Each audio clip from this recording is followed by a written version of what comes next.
Good afternoon, good morning to some. Appreciate you joining today's webinar. We are on day 4 of our back to school webinar series that we have hosted this week for our officials. I hope you've been able to attend some, if not all of those webinars we've had so far. If not, at least you're attending today's. The good news is following today's, we will be sending out recordings of all 4 of the webinars. So if you happen to miss one or multiple, you will be receiving a recording for those. I'm not sure if that'll happen later today or tomorrow, but be on the lookout for those recordings. Today's webinar will be regarding eligibility and registration as an official. The previous 3 days, we've covered things from scheduling to payments to blocking your schedule and kind of confirming your availability. Today, we're going to get into the eligibility aspect of officiating. This is really going to be different for every official, kind of depending on which association you're tied to or which associations you're tied to. A lot of the state associations that use Arbiter do use Arbiter for eligibility and registration when it comes to officials in their state. So some of you might be part of a state association that currently requires eligibility and registration through Arbiter. Others of you may be part of a local association that's running some aspect of eligibility or registration through Arbiter. Regardless, I hope this is insightful information about how eligibility works in Arbiter for an official, how you complete the process as an official, and then once you've completed the process, how you can confirm that eligibility when you're arriving to your games to work the games. So we're going to start off over on the My Account dashboard page. This is a page that all of you as an official should have access to.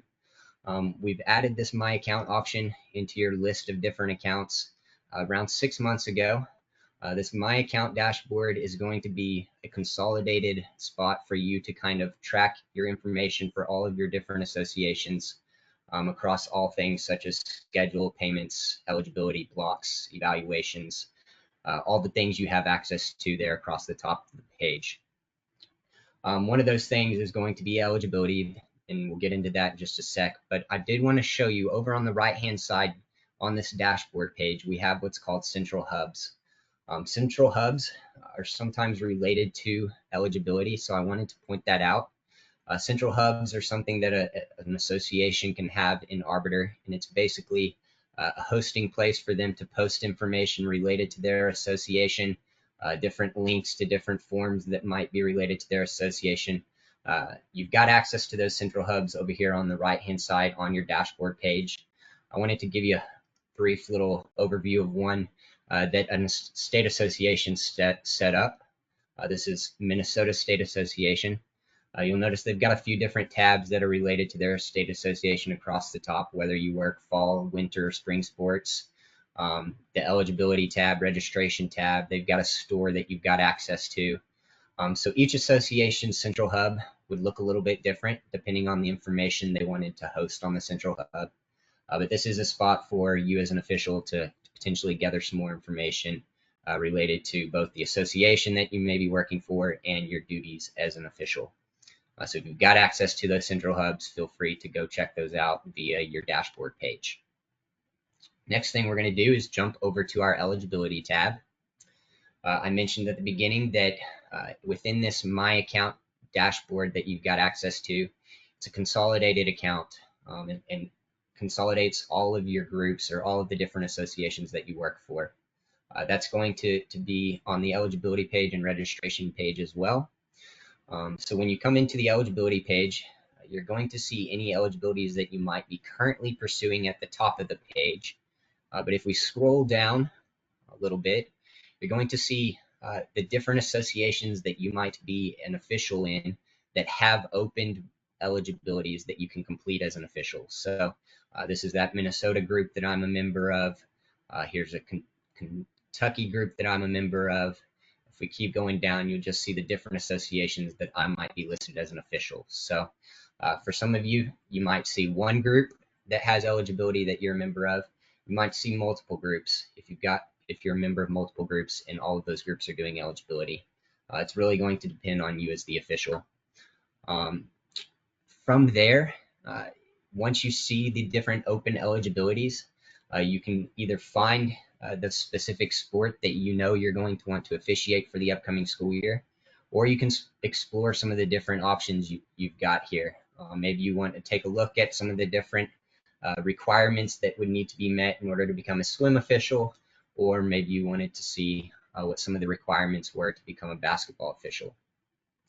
With eligibility, each association can set up specific requirements or tasks that an official must complete in order to become an eligible official. So when we say what is eligibility in Arbiter, it's basically a set list of requirements that must be met in order for you to become compliant, and in order for you to become eligible to work the games. The other aspect of eligibility that I wanted to mention at the kind of the beginning here is that how eligibility is enforced in Arbiter is ultimately up to the association that you're working for. Some associations will set up eligibility, but they will not enforce eligibility. So they do make their officials go through the eligibility process, complete the different requirements related to eligibility, but it's not something that ultimately decides whether the official can be assigned a game or not.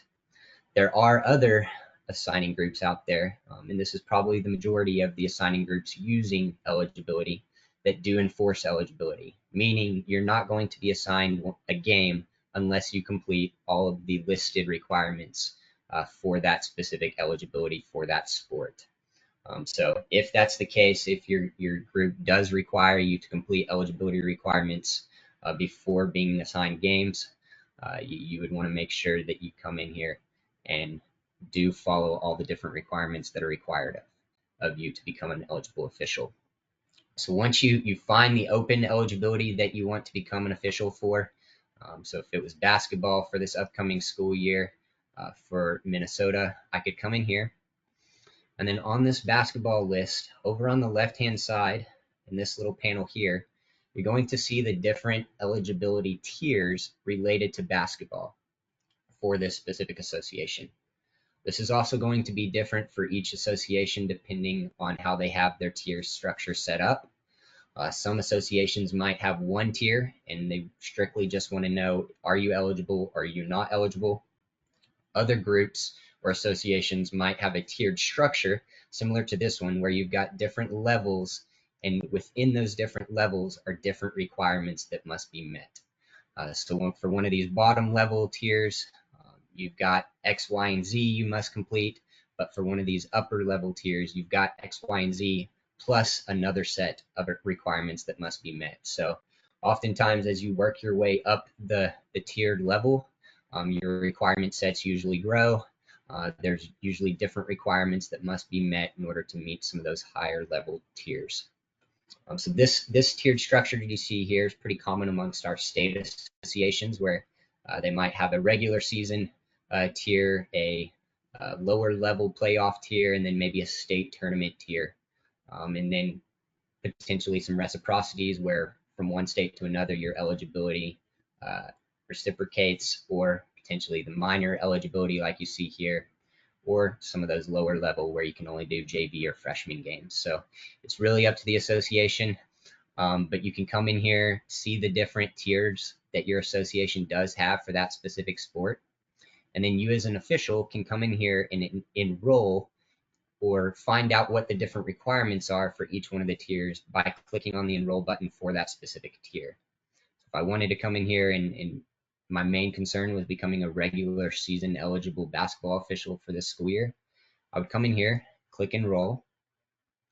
It's going to spin and enroll me.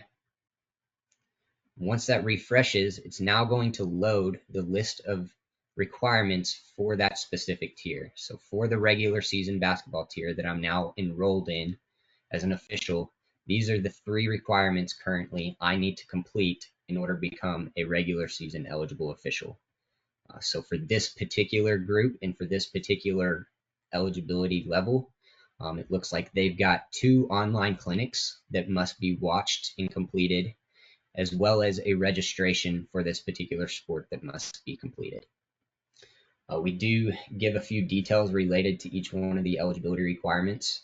Um, Whether you've completed the eligibility requirement or not is going to be over on the very far right-hand side. The red X indicates that you've not completed that requirement.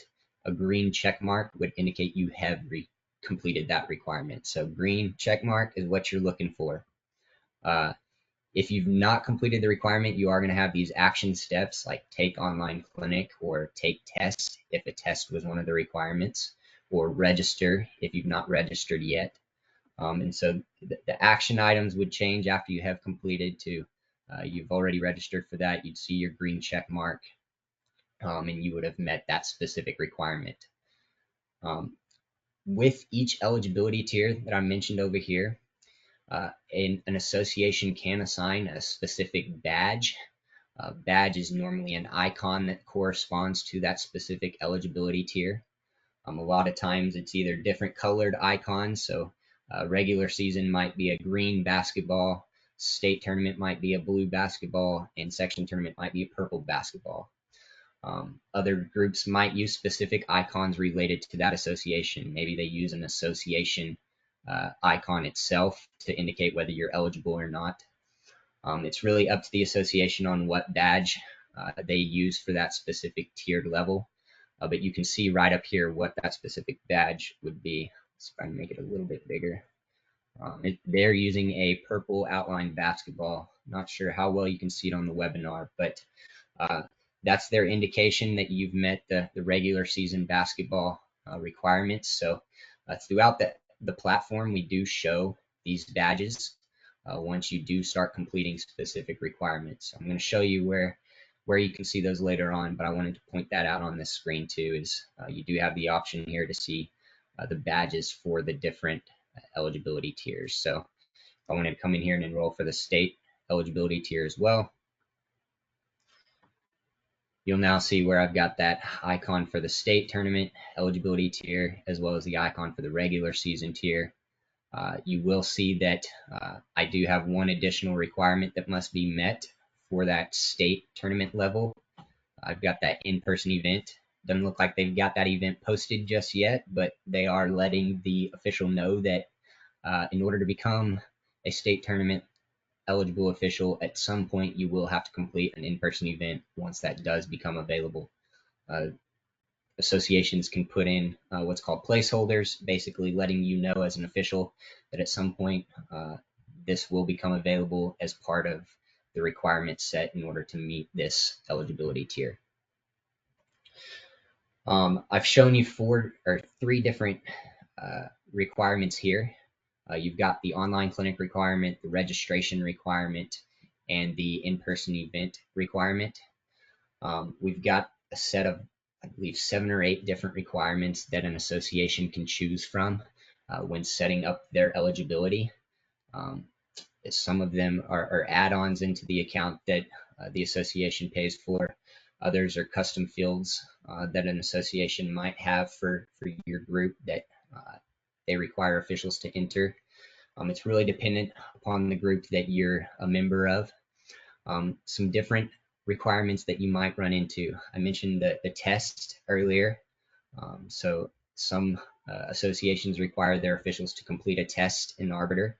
So you would see the test here and be able to click the link to take you to the test. Another one is the custom field, like I mentioned. Maybe there's some piece of information that's collected outside of Arbiter that's then updated within Arbiter.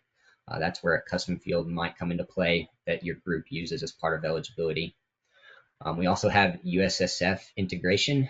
So for those of you that are soccer officials, we do integrate with the USSF Learning Center. And so associations can tie in the eligibility piece with the Learning Center and pull over USSF certifications as requirements. We have background checks. So if I actually come back to my eligibility page and go to one of the current eligibilities that I'm pursuing, football, you'll see where I've got this background check listed as one of my requirements. Associations can require background checks through Arbiter. They can also require just the consent of background checks. So With background checks and being run in Arbiter, you do have to give consent as an official. Most associations that are running background checks will send the official through a registration where background checks consent is gathered. Groups that are running background checks outside of Arbiter but still want to collect consent will put this background check requirement on a specific sport. And if they're just needing to collect consent, instead of an action completed here, it would say action give consent. And you would need to go give consent as an official to have your background check run, and those would be ran outside of Arbiter. But for the majority of the people running or having background checks as a requirement in Arbiter, they are running the background checks through Arbiter. And so as those are processed, you would get the green check mark if everything went through, or a red X if something came back and the state needed to contact you to get additional information. So we talked about online clinics. The other part, you got registration, and then the in-person events. In-person events have kind of been expanded to not only include in-person events, but during COVID, as we went a lot more online, instead of having those in-person events, we had some groups use kind of in-person events for online events as well. So you'll see some of that, and depending on the association you're in. But primarily, those are going to be clinics, training clinics that you've got to attend as an official. That oftentimes the whole estate will host a handful of those clinics and make it a requirement for you as an official to attend one or two of those clinics that are hosted throughout the state. So you'll see those listed periodically as requirements as well. I did want to walk you through both the registration requirement and online clinic requirement today to kind of give you an illustration of what that would look like. Registration's a pretty common theme as a requirement for associations. A lot of our associations will collect dues during the registration process for the officials. So we'll go through that process now, and I'll show you what that looks like. You can either click this register button here within your eligibility dashboard, or a lot of times you're going to receive that email maybe at the beginning of the school year from the state association or your local association letting you know registrations become available. Here's the link to go register. Oftentimes that link will take you directly into registration as an official. You can also access any of your current open registrations by going to this registration tab up here. So there are a couple different routes into registration, either through your eligibility, going directly through your registration dashboard, which just shows you all of the different open registrations in your current associations, or by accessing registration directly with that link that I talked about, where a lot of local associations will send that link out in an email prior to the season. I want to show you how to access it through eligibility today, since that's the main focus. You're going to click this register button, and it's going to take you directly into this registration for this specific association. I'm going to go all the way back here to the beginning. So the first step of every registration is going to be a welcome step, where the association will oftentimes provide you with a little bit of information about that registration and maybe some information about the association you're registering for. You can click next when you're through reading that welcome step. The next step is going to be a user consent step. This is an optional step for our associations, so not everyone's going to run into this step when completing registration. This is oftentimes where an association will add some verbiage that does need to be read and agreed to in order to move to the next step. Maybe it's an independent contractor agreement that you must agree to. In order to move to the next step, you do need to come down here and click the I agree, and it'll open up the either complete consent or next, and you can click next. The next step is required on every registration. The information required on this step, though, can be different depending on the association you're registering for. This is the personal information step, where you will enter all the information related to you as a user. I mentioned some things will change depending on the association you're registering for. Social security number and date of birth will be required if the group is running a background check. So be prepared to enter that if you know your group's running background checks on you. Once you've entered that personal information step, you can go next. If you do have multiple accounts in Arbiter, this is a good time to merge those accounts. So if you've had an account that's been floating out in Arbiter for the last 10, 15 years using an old email address, this would be a good time to merge those accounts. If you do have multiple accounts in Arbiter and we find those accounts, you can click merge here. For some reason you wanted to maintain those two accounts, you can click skip. It'll send you to the sports step. Let's get over there. 1 sec while that loads.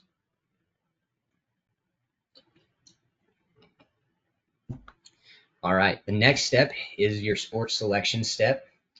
The different sports you see here, obviously going to depend on what association you're registering for. If you're registering for a one sport association, you're only going to see one sport in this step. If you're registering for a state association where they've got a long list of sports you can register for, you're going to see all those different sports listed here. This is where you're going to go in and select the different sports that you're going to register for, or sport if it's only one. So if I wanted to become a basketball official, I'd register for basketball. Looks like I want to become a football official as well. And I could go through and select any other sports that they offered. When I select that sport, I am going to get a drop-down menu showing me the different eligibility tiers that are within that sport. So we talked a little bit about eligibility tiers earlier and what those represent, kind of the different levels of achievement within that sport. At this time, you can come in here and select any that are you want to pursue. By default, all are going to be selected. Or you could come in here, and if I was not someone that wanted to pursue the student minor level, I could leave that blank. I would recommend if you are wanting to pursue, if you're in like a state association that does offer kind of this multi-level of regular season, section, and state, I would highly recommend go ahead and checking all 3 regular season, section, state tournament. You definitely want to make sure you're eligible for regular season before you're eligible for state tournament.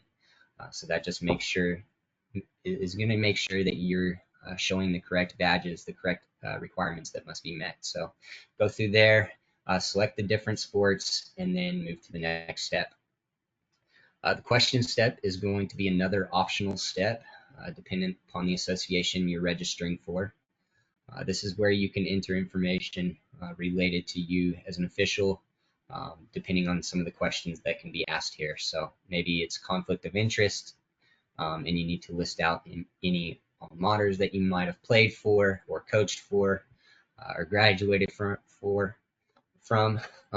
You might have other questions here like convicted felony question or independent contractor question, occupation, employer, t-shirt size, hat size. Those are some additional questions that could be asked here. Once you've gone through and completed those, you click next. And this is going to be the background check consents step.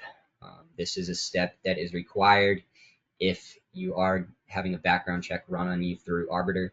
It's a multi-step consent, so you'll need to come in here, type your full name, next, acknowledge, next, and then finally, I agree, full name, complete consent. It's going to then take you to the next step. In this step, this is going to be your association selection step. Most times, if you're a returning official, you're going to already see previously selected associations. These are going to be an association selected that you're already a member in. But this would be an opportunity that if you were an official that maybe moved from one part of the state to another part of the state during the registration year and you needed to join that new group, you could come in here and select the name of that new group that you wanted to join.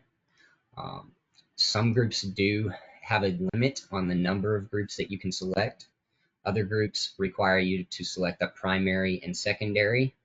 So you will need to be aware of that and what your association does allow. It looks like this association allows me to select more than 2. So I could add multiple if I were a member in multiple associations, or if, like I said, perhaps I moved from one area of the state to another, I could come in here, remove that previous group and add the new group if I needed to. You will need to complete all of registration before it adds you as a member to that group. Next step is going to be your payment step. Over on the left-hand side of the payment step, you're going to give a summary of all the different steps you've already completed in registration and kind of the different responses you've given. And then over on the right-hand side, you're going to get a cart summary with the different payment fees that you're going to be responsible for paying. Every group's different in what fees they charge. Some will charge a flat fee per sport. Others will charge a first year official fee, second year official fee, returning official fee, new official fees. It's really going to be dependent upon the group that you're in, and also you as an official, whether you're returning, whether you're new, whether you're registering for multiple sports or one sports, all kinds of different fee rules that an association can set up. But you as an official will be able to see here all the fee rules that are being applied at checkout, as well as any discounts that might be applied at checkout. Maybe you registered for multiple sports, and by registering for multiple sports, you received a discount. Maybe it's your first year to register, so you receive a $15 discount. Those discounts would be shown here on the cart summary as well. And finally, we do offer discount codes available to local associations. So if a association does set up a discount code and provides that discount code to you, you would also be able to enter that discount code during checkout if the association you're working for allowed discount codes. So in this particular case, this association does not allow discount codes. So to continue checking out, I click checkout, and I would go through the credit card information here, go through make payment, and it will complete that payment. I'm not going to go through that, but your last step would be a confirmation review, letting you know, hey, payment's been received. It'll give you an on-screen confirmation letting you know that, and then we will follow up with an email as well, letting you know that you have completed registration. Once you have completed registration, you would then be able to go into your eligibility dashboard, go to the particular sport, and this register requirement would change from this red X to a green check mark. Now, I didn't fully complete just then, so it didn't change, but once you completed that payment process, that's when this would update and the requirement would be complete. So that's registration. The other one that I wanted to show was online clinics. We will provide a link for the online clinic, and if you click on the Take Online Clinic link, we will take you over to our video hosting site, which is Brainshark, where the videos are hosted. The videos that must be completed, there's different criteria depending on the state association that set up the video. You might have to answer questions related to the video. You might have to watch the video in different parts. It's really up to that specific association. But you would come in here, click play, and it would make you complete the different steps. And you would want to make sure that this said completion criteria met and would change from red to green once you had fully completed. I do want to let you know that you do have to fully watch the video in order to get completion. So if you start the video, make sure you're paying attention. A lot of times they'll throw in questions throughout the videos, or they'll make sure that it's fully completed in order for you to get completion. So if you're seeing issues with an online clinic not getting updated in Arbiter, definitely make sure you've watched all of the video, you're showing completion criteria met, and some of the associations also have where it basically sends you kind of a certificate of completion. So that's something that an association can set up. Not sure if this particular association has that set up, but that is something that some associations will provide upon completion of an online clinic as a completion certificate. So be on the lookout for that. So that's kind of walking through eligibility, the different requirements that must be met. On your eligibility dashboard, will show you kind of your status of how many requirements are needed in order to meet that eligibility tier, and then how many you've completed. So for this eligibility tier last year, I completed 2 out of 6 requirements for the national referee uh, eligibility tier, but then for the regional referee recertification, I became fully eligible. I see that green check mark, which I indicated earlier, means you're good to go. If you see a green check mark on this current eligibility page, it means you do have that eligibility, and you should be showing this badge that corresponds to that specific eligibility tier. I did mention earlier that there's a few different places to see those eligibility tiers or eligibility badges, sorry. One is on this current eligibilities page. So you can see the different badges you have by matching up green check marks with badges. The other spot is if you come up here and click on your profile picture and click profile, it'll open up your user profile, and we will display the eligibility badges on your user profile pop up as well. And then finally, I want to jump over to the last place where you can see kind of your eligibility badges and your eligibility status, and that is our mobile app. During our other 3 webinars, we have kind of told you about our revamp of our officials mobile app. We have rebuilt our officials mobile app over the last 6 months.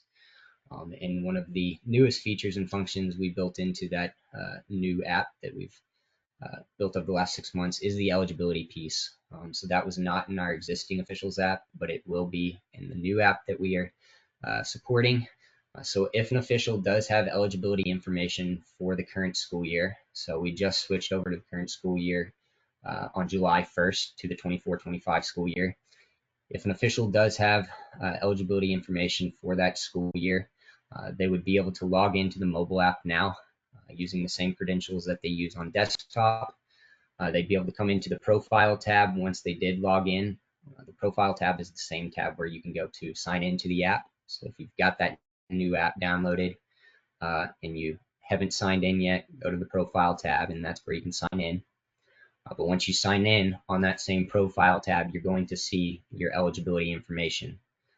So I mentioned some of those different colored badges earlier.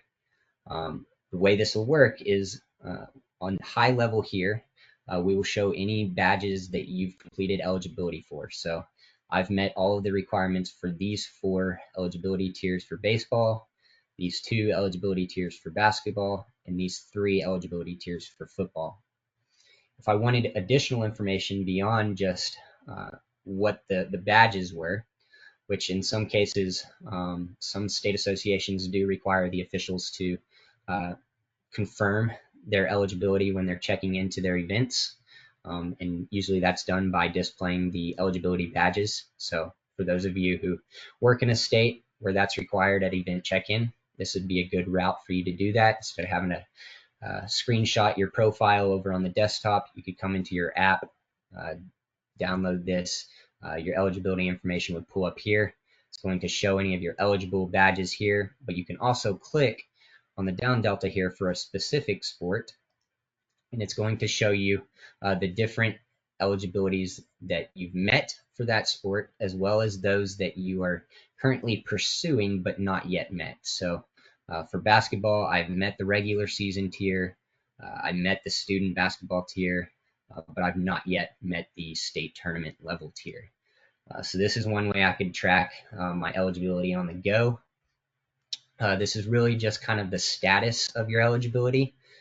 There's not currently a way to access eligibility from the mobile app, but it is a way for you to verify your eligibility when you're checking into those events. And then if you needed to do a status update and look to see if you had met all the requirements, you could come in here. If you see that eligible badge right there, and then you see the badge showing on the top line next to the sport, it means you've met all the requirements for that specific eligibility tier. So that's available in the mobile app today. Schools also have the ability to see your eligibility information as an official. So if you were not eligible for a specific game, that school would be able to see that on their end, making sure that they don't send an ineligible official out to the court, to the field. So I wanted to point that out over in the mobile app. Feel free to go start taking advantage of that. The last thing I'll talk about, and it really has nothing to do with eligibility or registration, but it's just kind of one follow up to these webinars. We love receiving feedback from you guys. It's how we make improvements to the platform and make the platform better. One way we receive feedback from you guys is on our feedback portal. If you go to feedback.arbitersports.com, it'll send you to this Arbiter product portal. I'll see if we can get this link posted in the chat or included on the email that's sent out to you guys with the recordings, but feel free to come in here. We post kind of an upcoming roadmap of things we might be working on, things that we're considering working on, as well as an update on things that we have launched recently. So this is a way for you to keep up with things that are going on at Arbiter, but also a way for you to submit new ideas. So if you've got an idea as an official, maybe you've wanted to see something in Arbiter for a number of years now, or you're new and you've got a great idea, come in here, open this up, submit that idea into your email address. That gets sent directly to our product team, myself included. We go through those insights daily. Oftentimes we'll reach back out to you directly to get some additional follow-up. Or if it's something that we may not be able to work on right now, but we've got slated for later on, we'll add you to our kind of user feedback list. And once we do come to being able to work on that specific item, we'll oftentimes include those people who have previously left us feedback remarks about a specific feature or function they were wanting. So definitely feel free to go in, leave that feedback. We love hearing from you guys. We appreciate all the feedback you've already provided. We've talked a lot about a lot of different topics this week. I hope you've gotten something out of this webinar series. We'll also provide a quick survey following this webinar series. Feel free to leave us your input there on how we can improve things going forward. And yeah, we appreciate everything. We do have support available to you through both this help option up here, a direct link to the give feedback portal is up here in the top right hand corner as well. Or if you needed a direct online support, if you click this bubble down here in the left hand corner, you can get Arbiter support from there as well. Appreciate everything. That's all for today's webinar. We look forward to supporting you this school year, and good luck with all of your officiating duties.